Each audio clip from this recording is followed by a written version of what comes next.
Vamos à primeira carta de Paulo a Timóteo, capítulo 2, versículo 1. 1 Timóteo, capítulo 2, versículo 1.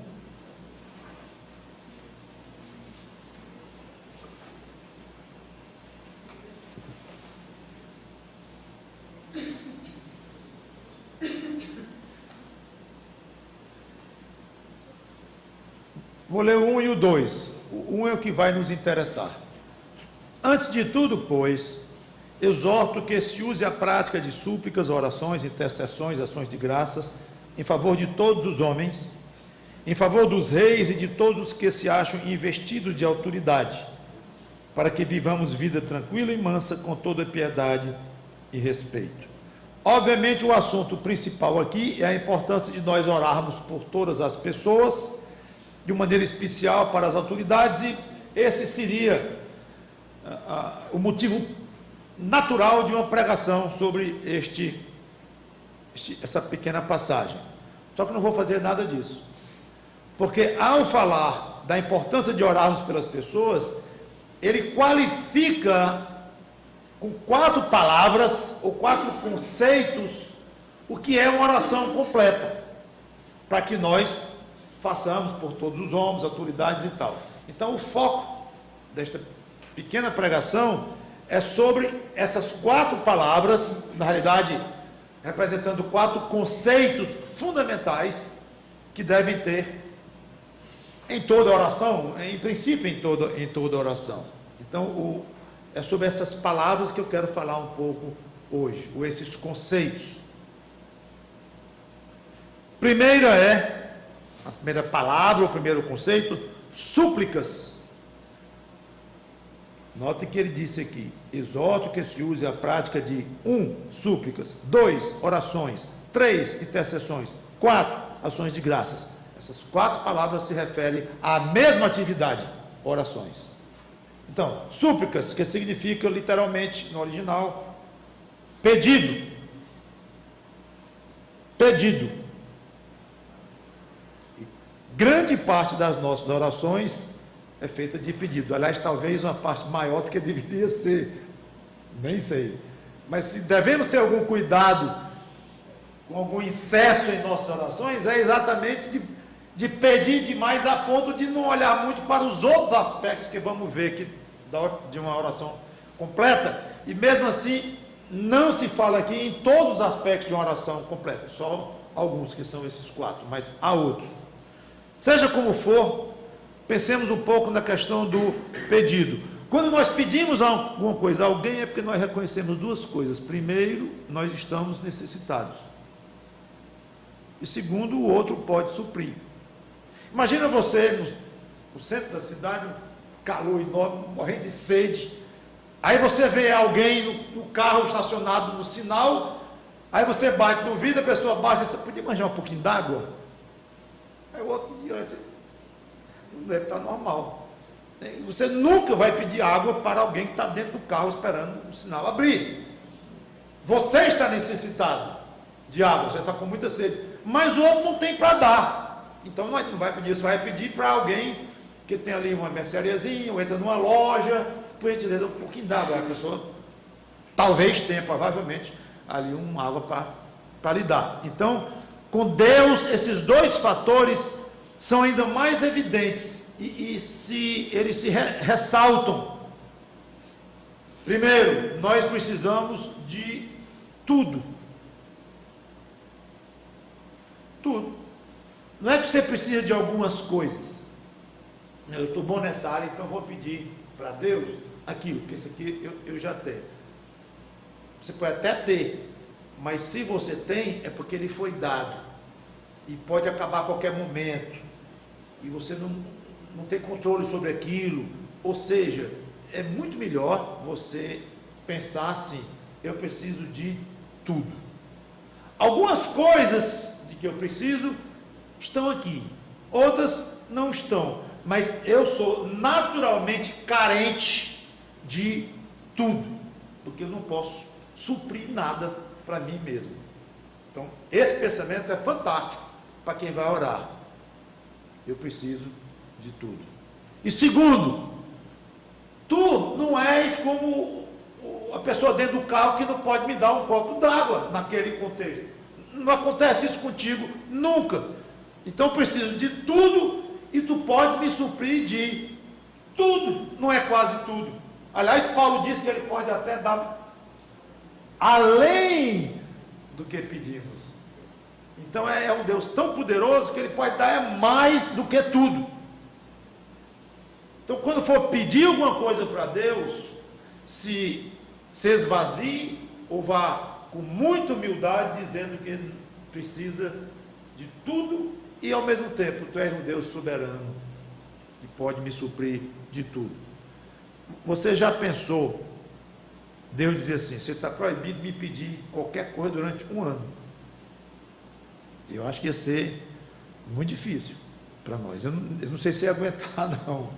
Um ano, não me peça nada, nada, nada, está proibido de me pedir nada. Aí nós iríamos ver o peso que tem o elemento de pedir numa oração.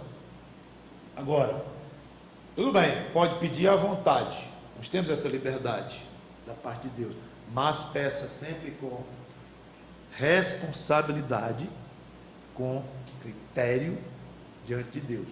Então, pedir não é uma coisa, não é para ser banal, é a palavra que eu queria dizer. Não é uma coisa que vai ser tornada tão comum que se torna uma coisa banal. É para pedir mesmo, ele pode me dar tudo, então lá vai. Aí minha lista aí, senhor. Então, veja o que você está pedindo, e eu poderia desenvolver uma pregação inteira só em cima disto, hein? Fazer pedidos de uma maneira correta, de acordo com a vontade dele, com os critérios dele, a motivação por trás do pedido. Não vou entrar nesse detalhe, apenas lembro, pedido faz parte de toda oração, você sabe disso, não é nenhuma novidade, mas cresça com esses pedidos, faça pedidos de uma maneira madura, humilde, exaltando a soberania de Deus e ao mesmo tempo com muita responsabilidade. A segunda expressão que Paulo usou é interessante porque é a própria palavra oração. Então a palavra oração é característica de uma oração, é meio óbvio, mas na realidade a tradução foi oração porque não encontraram uma palavra melhor e talvez não tenha mesmo não. Mas de maneira geral, essa palavra é usada no grego para descrever a oração de uma maneira muito geral, que inclui tudo. Tudo. O pedido, a adoração, comunhão, e eu quero dar ênfase aqui para esses dois aspectos, adoração e comunhão. Ou seja, uma oração mecânica em que não se tem a noção de que se está diante de um Deus santo, todo-poderoso, de um Deus que merece louvor, merece adoração. Essa oração vai ficar muito fria, e olhe lá se Deus vai considerar uma oração.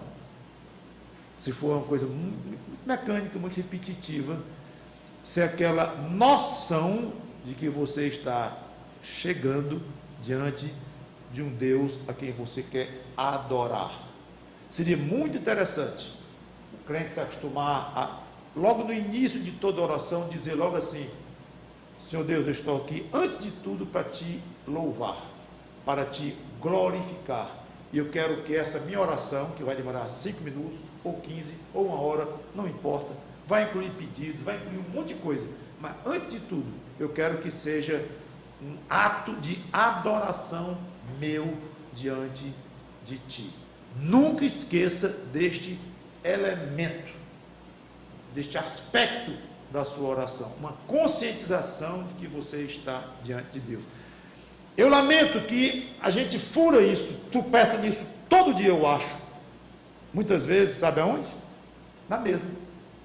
Agradecer a comida, agradecer o lanche, agradecer o almoço. A gente corre esse risco. Eu acho que não é só o risco não, a gente tropeça muito, porque fica repetitivo, são várias vezes por dia. Então numa semana são mais de 20 vezes que a gente agradece a Deus por aquele café da manhã, por aquele almoço, por aquele jantar, e tem um risco mesmo de ficar repetitivo, você não pensa nem o que você está dizendo. Ainda mais com o cheiro da comida já, e você morrendo de fome, e é difícil. Mas talvez seja melhor não orar. Senhor, eu não vou orar mais não, antes dos alimentos, vou dar graça. Enquanto eu não me conscientizar de que eu estarei te adorando por uma fração de segundo, mas é uma oração. Senhor, obrigado por esta comida que tu me deste, eu sei que é tua, obrigado. Se você não conseguir louvar ali e adorar a Deus ali, ora não. Ele já conhece seu coração, e eu não vou ousar dizer, você está pecando cada vez que você almoçar ou jantar, sem fazer uma oração a Deus agradecendo. Não creio, porque vai ser o seu coração diante de Deus, continuamente diante de Deus, que vai caracterizar a sua atitude para com Deus. Claro que é um costume que Cristo nos ensinou, ele fazia isto, então é óbvio, deve ser um costume seguido mesmo, com muita seriedade, por nós agradecer. Estou dando só aqui um exemplo, agradecer pelo alimento, mas cuidado em deixar de lado o aspecto da adoração. Alguns têm o costume de começar a dirigir no trânsito, fazer uma viagem, faz uma oração, ligou o motor do carro, faz uma oração, ótimo, excelente, mas não deixe de adorar a Deus naquele momento e de um aspecto de louvá-lo por aquilo. Se não conseguir, pode parar de orar e deixe que ele lhe protege da mesma forma, vamos dizer, ele vai compreender que você deixou de orar porque você não estava conseguindo se concentrar, pelo menos momentaneamente, a quem você estava se dirigindo quando orou. Terceiro, intercessões. Interessante, aqui nós vamos pensar que o assunto é intercessão pelos outros, e não é. Esse termo não tem nada a ver. Interessante. O termo aqui significa duas coisas básicas no grego: uma conversa íntima com alguém e pedidos a uma autoridade, a um rei, uma autoridade. Não é o caso, por exemplo, de alguém chegar e pedir um copo d'água ao outro que está com sede lá no meio da rua. Não é. O assunto aqui seria uma audiência com alguém, ter uma conversa bem íntima, e é meio diferente uma coisa da outra, mas tem esses dois sentidos no original, que você pedir uma coisa a quem tem autoridade para lhe dar. No caso de uma oração a Deus, encaixa como uma luva esses dois conceitos: uma conversa íntima com Deus, ao mesmo tempo que nós fazemos pedidos à maior autoridade do universo. E aqui vem a noção de pedido. De novo, quero tocar num ponto um pouquinho diferente. O que adianta estar diante de uma autoridade, grande autoridade, se você não tem abertura, nem aproximação para pedir alguma coisa àquela autoridade? Nada. Ah, rapaz, ontem eu fui, você nem sabe, eu estava lá na recepção, chegou o governador. Que coisa, aí me apresentaram a ele, botou meu nome, eu disse, que coisa, fantástico, pois é, legal. E daí? Não, só isso mesmo. Então, dá uma certa sensação, quando você conhece alguém muito importante, alguém muito influente, poderoso, que é legal conhecer pessoas assim, uma celebridade, dá essa sensação, é normal que haja essa sensação. Mas a rigor, se você pensar mesmo, sim, você aproveitou e pediu para o governador aquele assunto que está pendente no estado, no departamento tal lá. Não pedi não, nem me conhece direito e tal. Não adiantou. A rigor, pode ter sido legal, interessante, curioso, mas não trouxe um ganho para você. Agora, quando você conhece uma autoridade e consegue marcar uma audiência, uma coisa, chegar na presença dele, ele sabe de quem se trata, ele pode lhe ouvir e usar então o poder que ele tem para lhe ajudar, aí funciona, aí é muito bom. E com relação ao nosso Deus, é a maior autoridade que existe em tudo, e nós temos acesso a ele até com ousadia, pela fé, que Cristo nos abriu este caminho.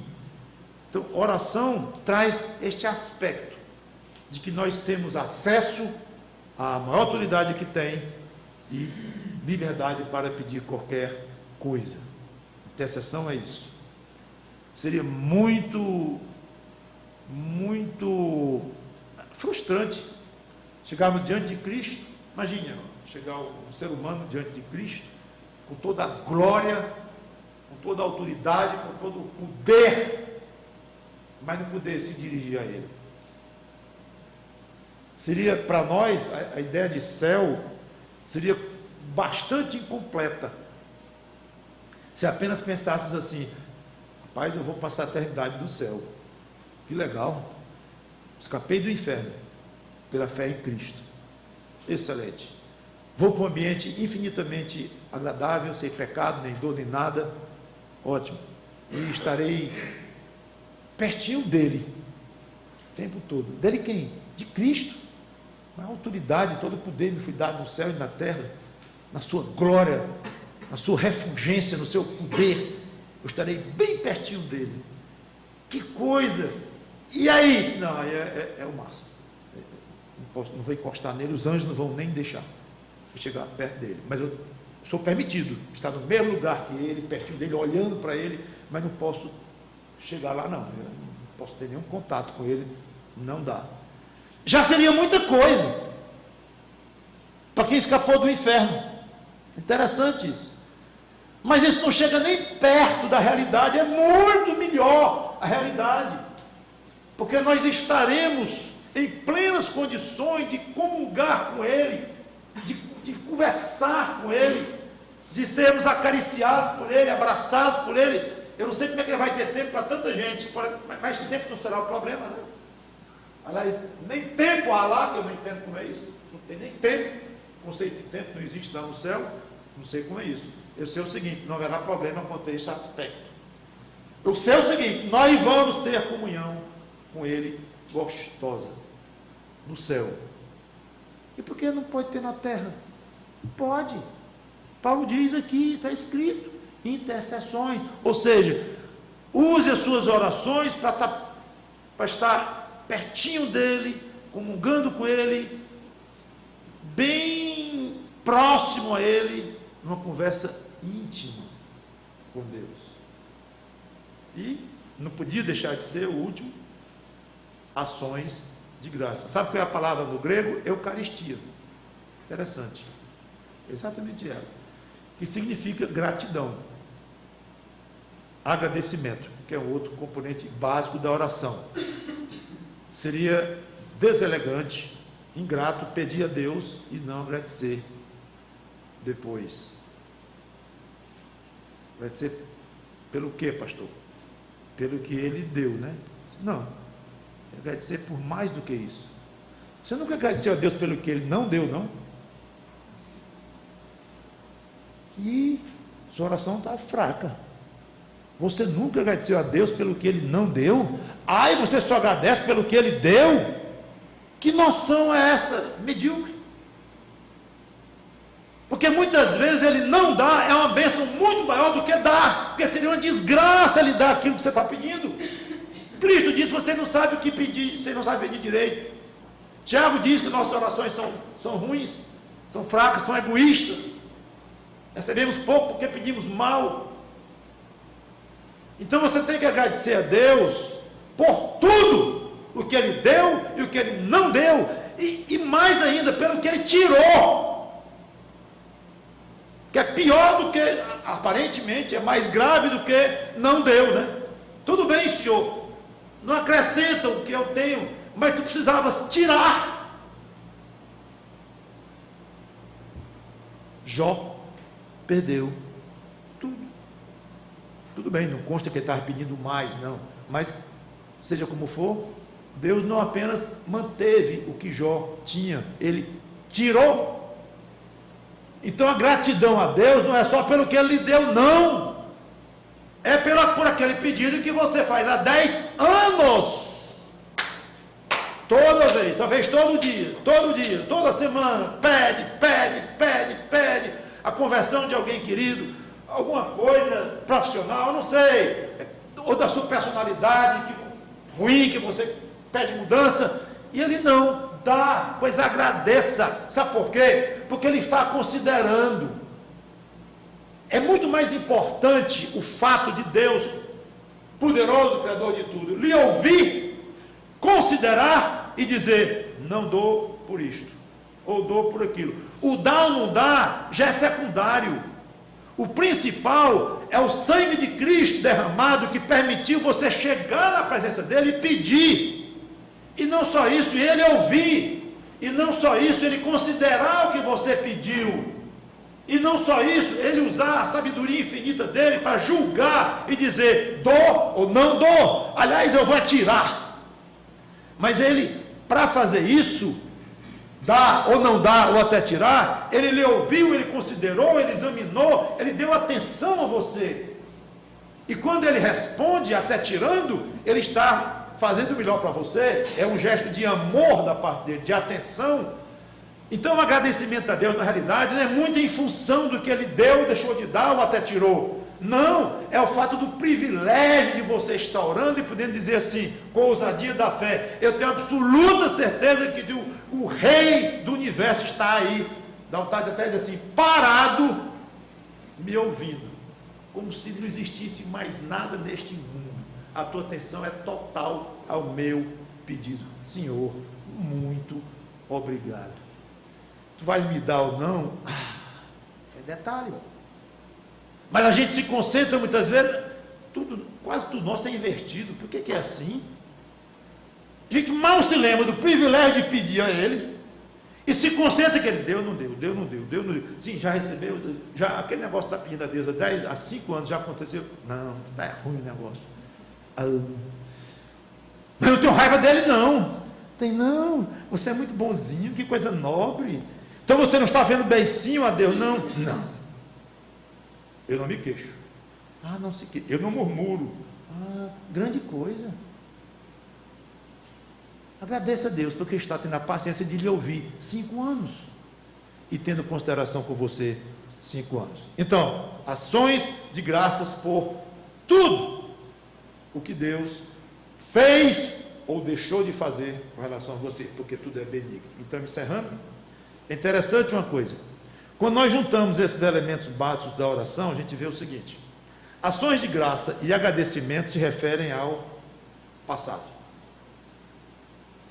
Claro, você vai agradecer a Deus por uma coisa que, estou falando especificamente, você pode agradecer porque o céu está na sua frente, mas um minutinho, você está na realidade agradecendo porque você tem certeza que o céu está na sua frente, porque Cristo no passado morreu por você. Então você agradece. Você pode agradecer por fé, é uma coisa que ainda vem, mas na realidade, quando você agradece a Deus, normalmente, ou alguma pessoa, é por uma coisa que ele vai fazer, que ele fez por você. Nem que esteja na frente e diz assim, tá bom, eu vou lhe ajudar. Muito obrigado. A ajuda está no futuro, mas ele já decidiu lhe ajudar, então já é passado a decisão dele de dizer, vou lhe ajudar. Você fica cheio de gratidão, embora a ajuda ainda vai chegar. Então, quando você agradece a Deus, basicamente, é por uma coisa, na essência, que aconteceu. Quando você louva e adora e tem comunhão com Deus, é no presente. É no presente. Você deve louvar a Deus, ter comunhão com Ele, adorá-lo, à medida que você vai vivendo. Eu não posso adorar a Deus depois da manhã. Eu posso adorar a Deus depois da manhã, quando chegar depois da manhã. Eu posso ter intenção de adorá-lo depois da manhã, mas eu não posso fazer o ato da adoração depois da manhã. Eu posso adorar hoje, neste exato momento. Então, isso refere ao presente. E o pedido refere-se ao futuro. Se eu quero pedir que tu me dê salvação em Cristo pela fé que eu já exerci e pelo sangue que ele já derramou, não tem sentido. Então, você pede por alguma coisa que vem, ou que pode vir. Por favor, me dê um copo d'água. Essa ação da pessoa lhe dar água está no futuro. Pode ser um minuto, você vai lá, pegou e está aqui. Mas quando você pediu, era futuro. Então é curioso como orar é como entrar numa cápsula do tempo. E nos sentimos muito à vontade, nos locomovendo diante de Deus, no passado, no presente, no futuro. As nossas orações envolvem tudo que aconteceu, o que está acontecendo, o que vai acontecer. Então é uma experiência riquíssima, porque você pode realmente, você está diante de Deus e mexe tudo que aconteceu com você, que está acontecendo, que vai acontecer, engloba tudo. Oração é algo muito mais rico do que nós podemos pensar. Então, já quero encerrar aqui, sem entrar, lamentavelmente não me propunha isso, em questão do tempo, entrar na questão mesmo da importância de orar pelas pessoas, as autoridades e tudo, conforme realmente é o assunto principal de Paulo. Mas aproveitemos essas 4 palavras, que representam 4 conceitos que Paulo deu sobre oração, para que essa oração seja mais consistente, uma coisa mais, entre aspas, mais sólida, uma coisa mais forte, mais consciente. E a sua vida cristã, com certeza, vai ser mais sólida, mais consistente e mais rica. Vamos orar. Obrigado, Senhor Deus, pelo privilégio da oração. A sensação que eu tenho é que, por mais que eu pregue sobre este assunto, por mais que a gente pense, por mais que os estudiosos, os acadêmicos, façam tratados sobre oração, examinem os termos originais, examinem as parábolas, os ensinos diretos, tudo, as práticas da oração registradas na Bíblia, por mais que a gente tente se aprofundar disso, nós nunca vamos conseguir imaginar o tamanho que é o privilégio da oração, o poder da oração, o benefício da oração. E o grande inimigo nosso é tempo para orar. Aliás, os grandes inimigos, não sei nem qual a ordem de colocar, para colocar o tempo e o interesse em ter mais comunhão contigo. Nos dá essas 2 coisas, ou pelo menos nos dá condições de procurarmos com seriedade encontrar mais tempo e pedir que o Teu Espírito Santo nos ajude a termos mais interesse em chegar mais perto de Ti, porque é isso que faz a oração. Em nome do Senhor Jesus Cristo, te peço e te agradeço. Amém.